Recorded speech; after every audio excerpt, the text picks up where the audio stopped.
Mon papa il dit toujours on ne doit pas manger de mousse au chocolat avant de manger. Nestlé, une mousse forte en chocolat.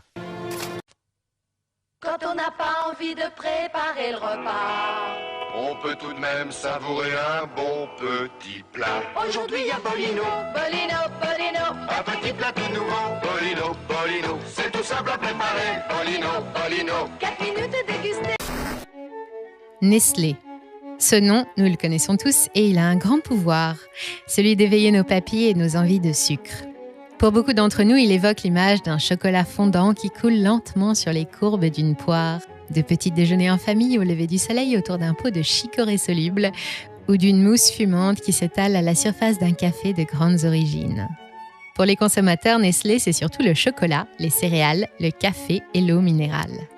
Des produits devenus historiques dont les noms hantent les esprits des gourmands.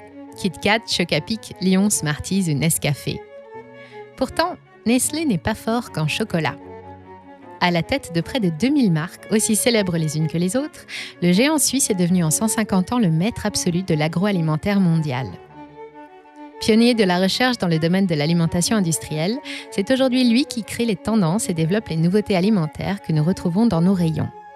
Il fait partie des 10 multinationales qui se partagent 90% de la consommation mondiale de produits alimentaires, produits de santé et de bien-être.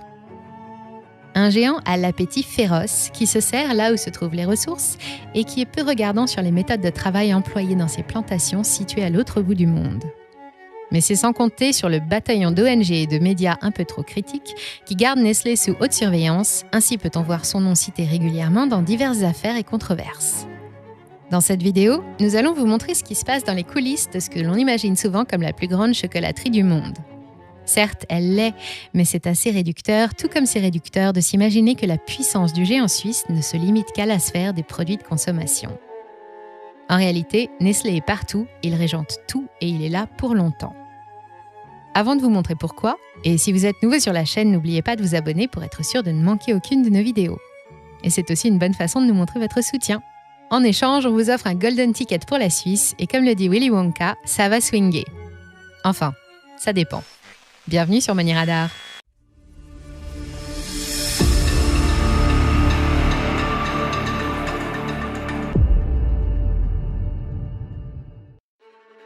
Cet homme au regard sévère et à la barbe soignée, c'est Henri Nestlé, Heinrich de son vrai prénom.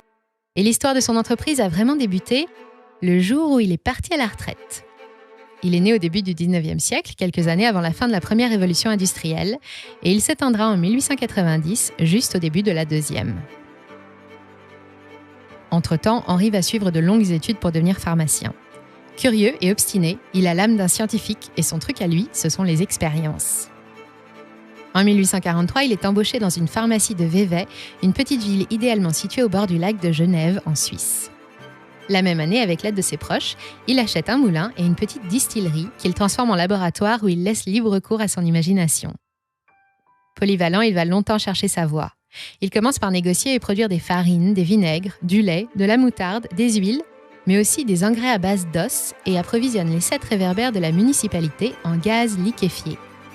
Mais ce qui va vraiment faire le succès d'Henri, c'est la farine lactée Henri Nestlé, un aliment complet pour nourrissons qu'il met au point en 1866, censé lutter contre la mortalité infantile et fabricable à grande échelle.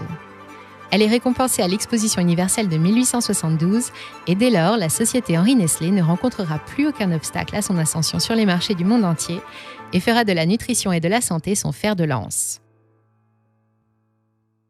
3 ans après sa consécration, Henri quitte la scène et revend Nestlé à 3 associés contre 1 million de francs suisses, soit environ 960 000 € et 6 chevaux blancs parfaitement dressés.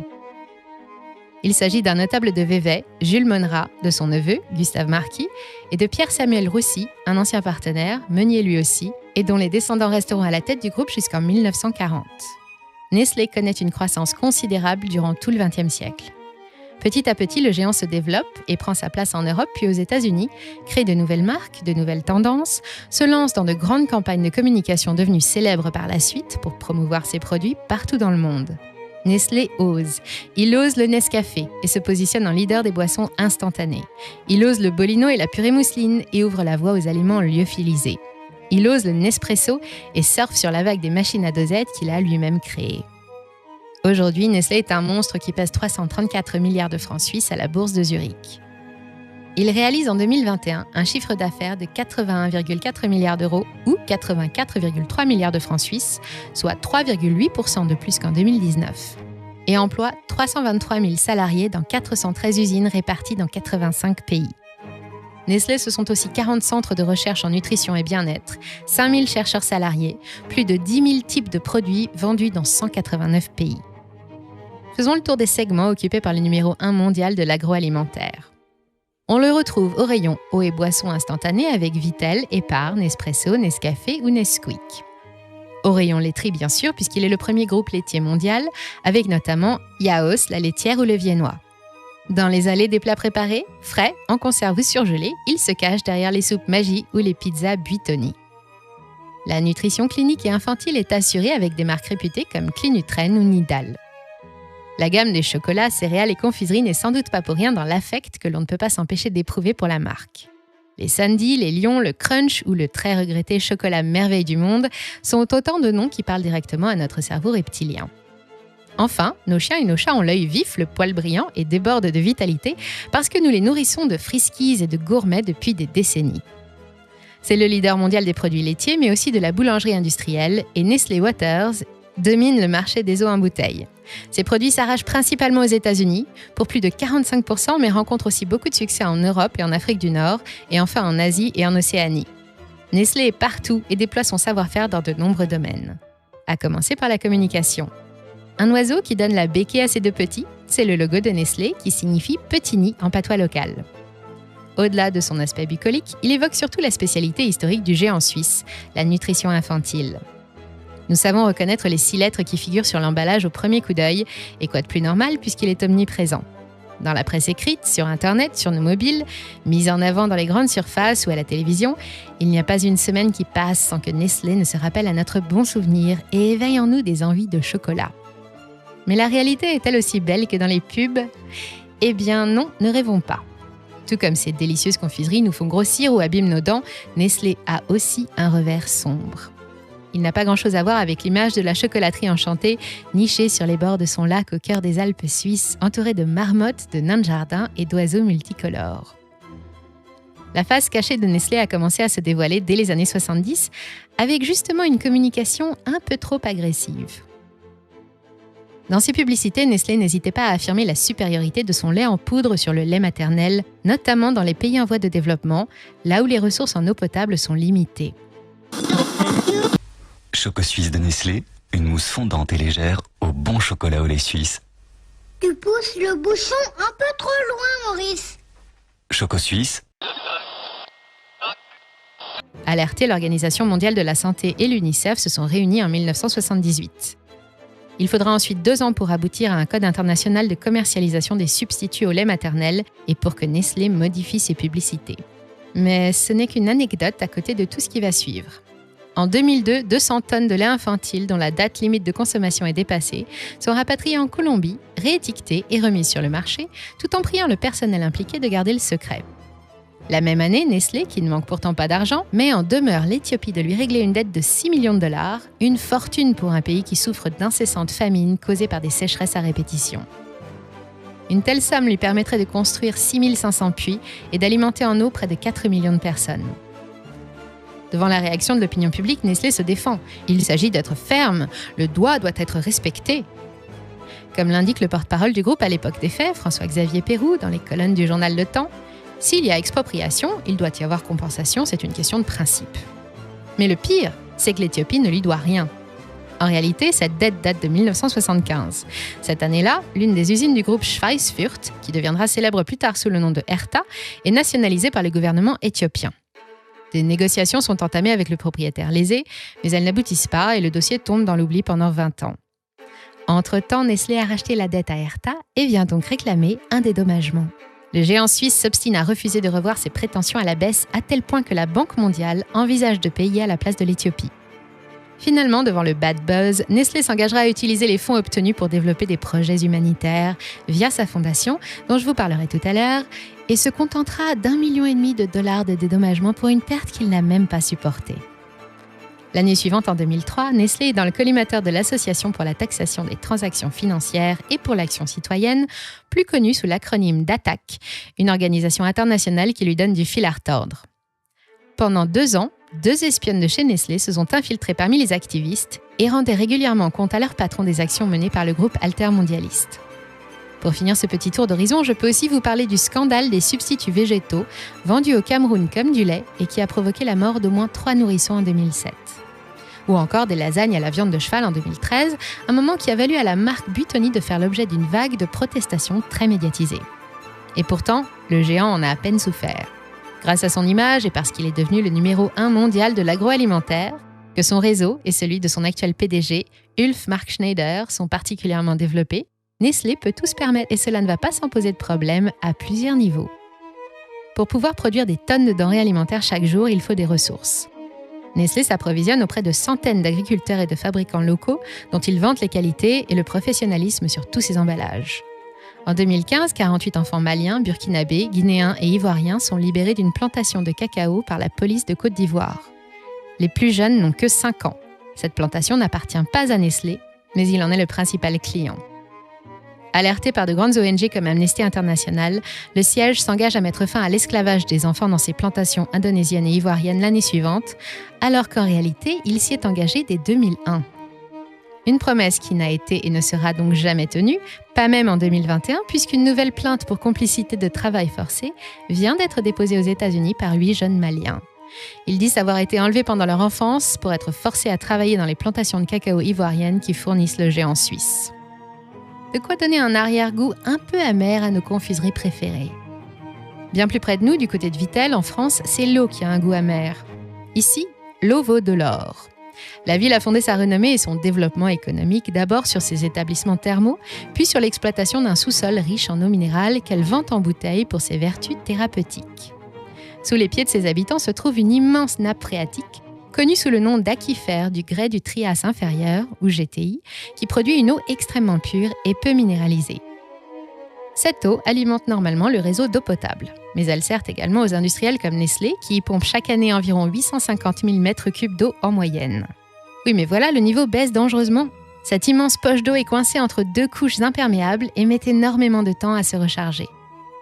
Chaque année, elle accuse un déficit de près d'1 million de mètres cubes dû à 80% au pompage de Nestlé, qui bénéficie d'une autorisation préfectorale pour se servir jusqu'à 1 million de mètres cubes par an et qui pour cela doit forer de plus en plus profondément.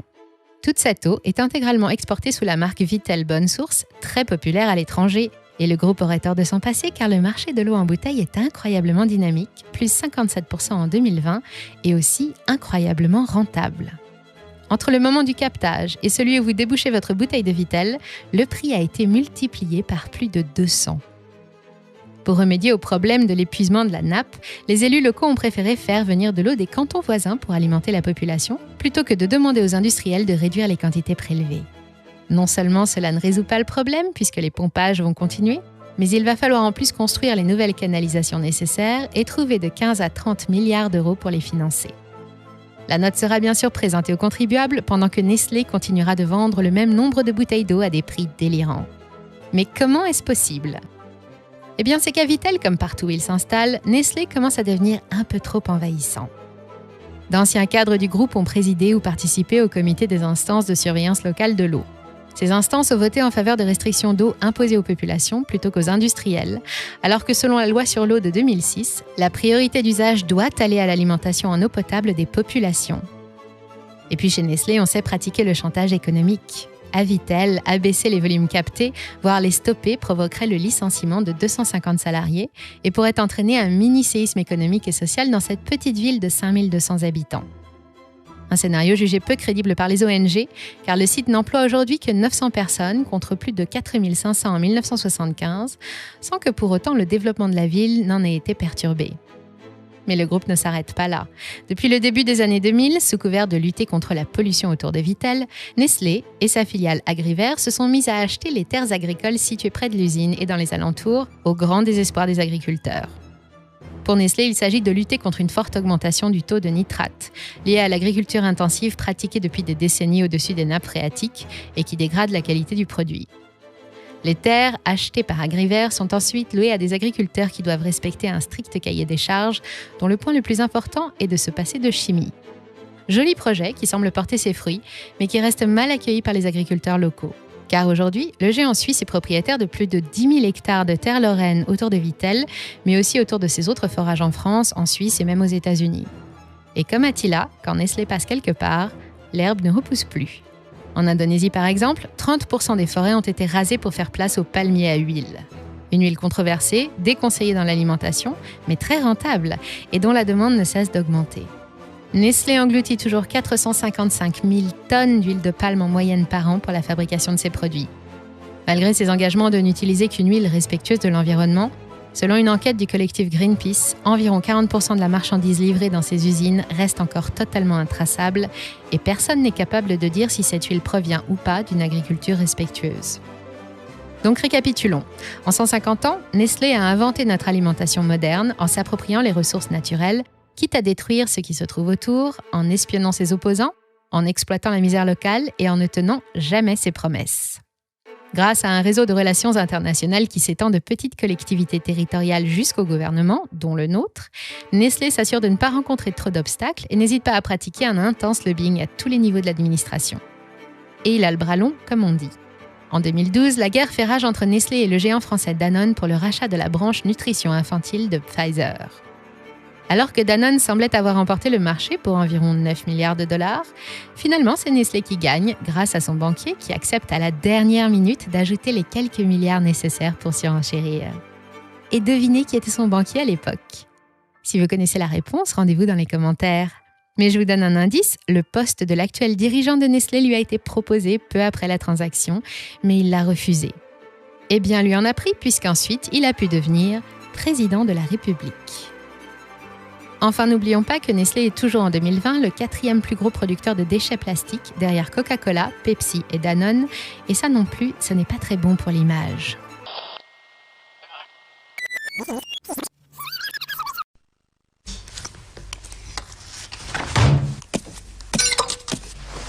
Allô, le responsable des poissons rouges?